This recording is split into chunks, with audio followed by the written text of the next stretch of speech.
Hello everyone, আশা করছি সবাই ভালো আছেন। নাসিমা সুলতানা লাকির এভরিথিং ভিডিওর ইউটিউব চ্যানেলে সবাইকে স্বাগতম।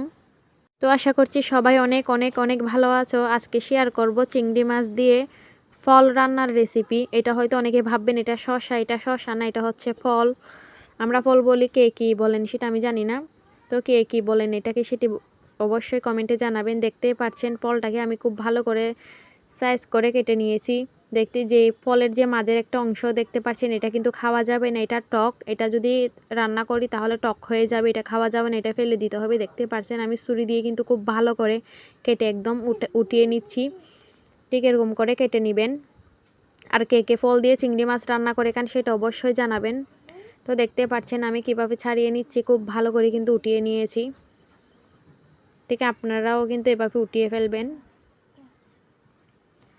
তো দেখতেই পাচ্ছেন আমার মনে হচ্ছিল সাইজগুলো একটু বড় হয়ে গেছে, তার জন্য এই ছোটো ছোটো করে নিচ্ছিলাম। দেখতে ফল কাটা শেষ। এদিকে পেঁয়াজ আর রসুন ধনিয়া পাতা নিয়ে নিয়েছি। ফলটা খুব ভালো করে ধুয়ে নিব। তো ফলটা ধুয়ে নিচ্ছি খুব ভালো করেই, দেখতে পাচ্ছেন। এদিকে পেঁয়াজ কেটে নিব। আমরা রেগুলার যেভাবে তরকারিতে পেঁয়াজ কেটে রান্না করি সেভাবে কাটলেই হবে। দেখতে পাচ্ছেন পেঁয়াজগুলো খুব ভালো করে কেটে নিচ্ছি। পেঁয়াজ কাটা শেষ হয়ে গেলে রসুন কেটে নিব। কুচি কুচি করে কাটতে হবে রসুনটা। ধনিয়া পাতা কেটে নিব রসুন কাটা শেষ হলে।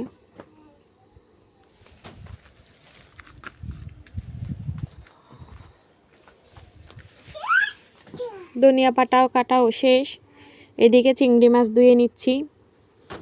দেখতেই পাচ্ছেন খুব ভালো করে একদম পরিষ্কার করে চিংড়ি মাছগুলো ধুয়ে নিচ্ছিলাম।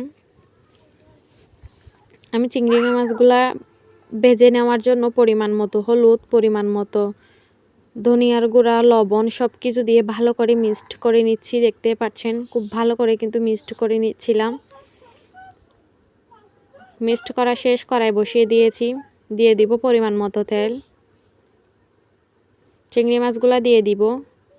দিয়ে খুব ভালো করে একদম লেড়ে ছেড়ে চিংড়ি মাছগুলা মচমচো করে ভেজে নিব। আমার মাছ ভাজা শেষ, উঠিয়ে নিচ্ছি মাছগুলা। দেখতে পাচ্ছেন রসুন কুচি দিয়ে দিয়েছি। যে মাছ ভাজার যে তেলগুলা ছিল সেই তেলে দিয়ে দিয়েছি। যে রসুনটা কেটে রেখেছিলাম কুচি করে সেটি দিয়ে দিচ্ছি। কিছুক্ষণ রসুনটা খুব ভালো করে কষিয়ে নিয়েছি, তারপরেই কিন্তু পেঁয়াজটা দিয়েছি। পেঁয়াজ রসুন এখন একবারে একসাথেই কষিয়ে নিব। ব্রাউন কালার হয়ে আসা পর্যন্তই কিন্তু কষাতে হবে। পরিমাণ মতো মরিচ দিয়ে দিব,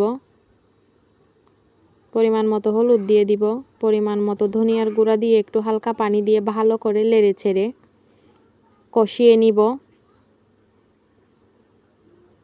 দেখতেই পাচ্ছেন পরিমাণ মতো লবণ দিয়ে দিয়েছি। ফল দিয়ে দিব, যেহেতু ফলগুলো একটু সিদ্ধ হতে সময় লাগবে তার জন্যই কিন্তু দিয়ে দিয়েছি।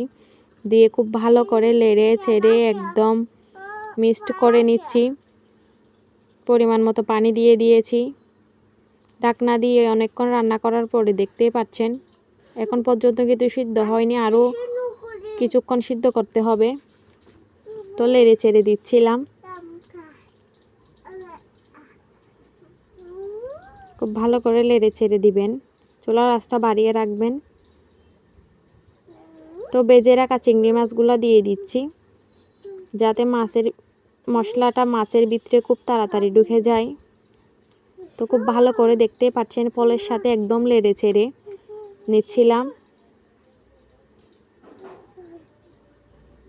তো খুব ভালো করে নেড়ে ছেড়ে নিয়ে ঢাকনা দিয়ে দিয়েছি। আরও কিছুক্ষণ কষিয়ে নেওয়ার পরে পরিমাণ মতো ঝোলের পানিটা দিয়ে দিয়েছি। আমি ঝোলের পানিটা দিয়ে রান্না করে নিব।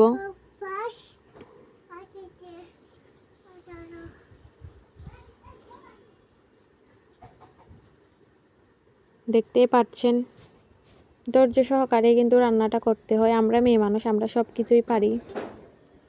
তো দেখতে পাচ্ছেন ব্লক উঠতেছে আস্তে আস্তে। আমি ঢাকনাটা উঠিয়ে দেখব। তো ঢাকনাটা উঠিয়ে খুব ভালো করে নেড়ে ছেড়ে দিচ্ছিলাম। আমি লবণটা দেখে নিলাম লবণ হয়েছে কিনা। তো খুব ভালো করে নেড়ে ছেড়ে দিচ্ছিলাম। ফাইনালি রান্না হয়ে গেছে। ধনিয়া পাতা ছিটিয়ে দিয়েছি।